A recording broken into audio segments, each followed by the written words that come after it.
This video is brought to you by Morning Brew. Sign up to their free newsletter using the link in the description. You've probably seen the headlines over the past year or two claiming that more and more countries are, quote, ditching the US dollar. And while some of it might sound like media hype, there's actually a lot of truth behind these moves, and it's a story worth understanding. The dollar is a dominant international currency. This gives the US an enormous amount of power when it wants to invoke financial sanctions. At the forefront of this shift are, of course, the BRICS nations: Brazil, Russia, India, China, and South Africa. But let's be real, the major players driving this change are Russia and China. In response to Western sanctions on some members, BRICS countries have accelerated the development of an independent international payment system. But to understand the gravity of what's currently happening with these BRICS countries, we first need to understand what it means for the US to be the world's reserve currency. And the best way to start talking about this is by talking about global trade. Most of the transactions that occur as a part of trade between countries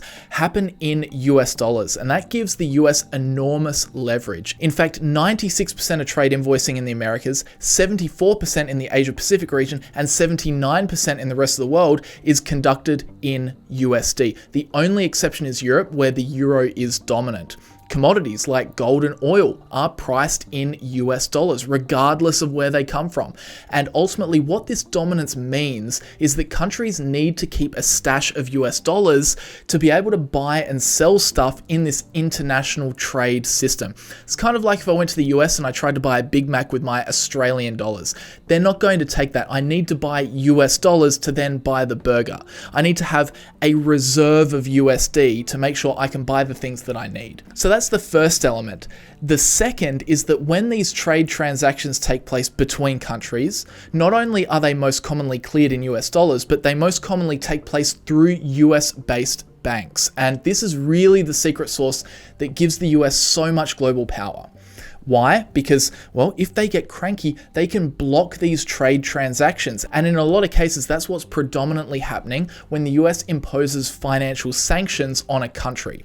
For example, the United States has imposed extensive trade sanctions on Iran for decades, primarily in response to concerns over Iran's nuclear program, ballistic missile development, and support for terrorism. Now, in 2022, the US prohibited American banks and institutions from processing dollar-denominated transactions involving Iran.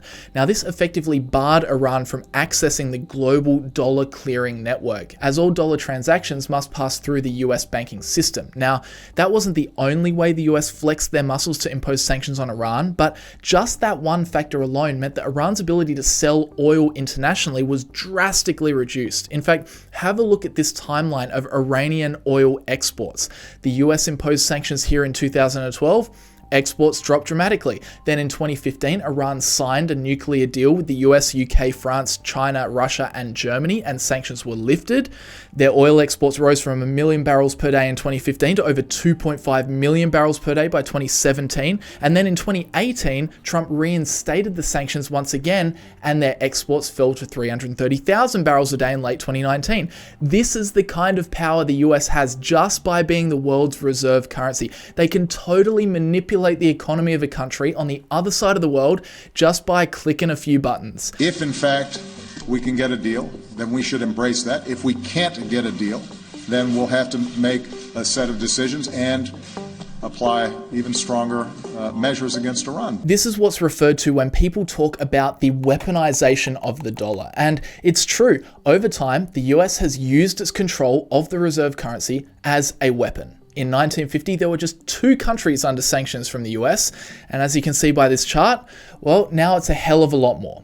Over time, the US has gotten more and more comfortable using its position in the world's financial system to control and punish other countries it doesn't get along with. And before we talk about the implications of that in today's geopolitical environment, I want to tell you about Morning Brew, who are very generously sponsoring this video. I know a lot of you guys already use Morning Brew, but if you haven't heard of it, they provide a completely free newsletter sent straight to your inbox every day, and they cover all the big headlines in the world of business, and it explains how it affects your work and your day-to-day life. It's usually less than a 5-minute read, which is great for me to flick through before I get started with my work for the day. And the reason I keep coming back to read the newsletter is because it's actually presented in a really laid back, entertaining way. It really is a gem of a resource, particularly if you like to keep up to date with markets and business news, which I obviously do quite a bit. So I'd encourage you to join the over 4 million professionals that already read Morning Brew. It's completely free. It takes less than 10 seconds to sign up, and it also helps support the channel as well. So if you're interested, sign up to Morning Brew today using the link in the description or the pinned comment. Give it a try. I'm sure you'll be very impressed with what they have to offer. Okay, now back to the weaponization of the dollar. And I hope what I was talking about before gives a bit of context as to how the US uses its reserve currency status to further its own agenda. But as you can imagine, as you squeeze more and more countries with sanctions, more and more countries are going to get kind of tired of this cheat code to global control, and they're going to start to work together to find alternatives. And that brings us to a much more recent example, which is of course Russia. As we know, with Russia's invasion of Ukraine a few years ago, the US responded by imposing heavy financial sanctions on Russia. They cut off major Russian banks from transactions involving US dollars. They froze assets and bank accounts that were held in the US, and ultimately these banks were cut off from the US financial markets. In March 2022, key Russian banks were also banned from using the SWIFT international payment system, which is the critical messaging infrastructure between international financial institutions that helps cross-border transfers happen. Around $300 billion of Russia's foreign currency reserves were frozen as they sat in US domiciled bank accounts, which meant that the money couldn't be used to settle trade transactions with other countries that want to be paid in US dollars. US investors were prohibited from purchasing or trading Russian government bonds, making it harder for the Russian government to raise more rubles to make up that shortfall. US firms and individuals were prohibited from making new investments in Russia, restricting Russian corporations from raising more money. The list of sanctions was extensive, and it had a massive impact on the Russian economy. According to the IMF, Russia's economy contracted by 2.1% in 2022, and output was expected to be 7% lower over the medium term, thanks to the severity of the sanctions placed on them and the ability to choke Russia's trade capabilities. But the interesting thing about this situation is that despite the US imposing very heavy sanctions on Russia, the story of the last year or so has been around Russia's economic resilience. While Western sanctions have most certainly heavily impacted their economy, Russia, at least partially, has been able to work around them, and that has been largely thanks to trading with China. By selling oil to a massive foreign superpower like China, Russia has bypassed the need for that transaction to happen in US dollars. In fact, a year ago, the Russian Prime Minister noted that over 90% of trade between the two countries is settled in yuan or the ruble. Russia has now leapfrogged Saudi Arabia to become China's main oil supplier, and this has greatly helped the Russian economy. They can now circumvent the US and EU sanctions, sell their oil, make more money, and thus fund their war effort. The same has happened with Russia and India. Russian oil sales to India surged 22-fold in 2022, and in 2023, over 90% of Russia's oil was bought by either China or India. Now, this was all done in the face of Western sanctions, so it's a pretty clear message that in terms of global trade, these BRICS nations, Brazil, Russia, India, China, and South Africa, are seriously committed to working together to get around the need to transact in US dollars. Alongside SWIFT, there now exists CIPS, China's cross-border interbank payment system, which was introduced in 2015, supporting transactions in Chinese yuan.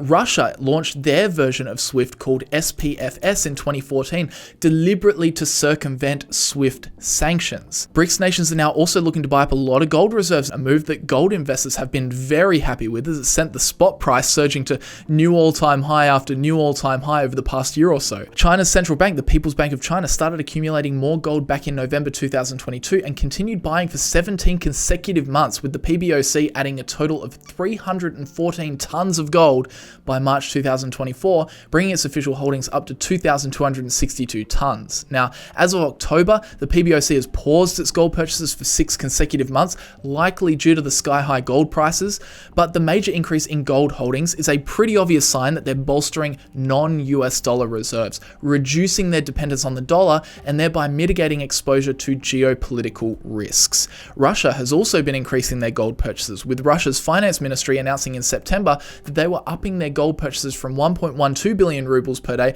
to 8.2 billion rubles per day for a month, specifically noting that increased revenue from oil and gas sales was the source of funding for the gold purchases. As of October 1st, 2024, the monetary value of Russia's gold purchases increased by 10.95 billion trillion, bringing gold to 31.5% of the country's total reserves.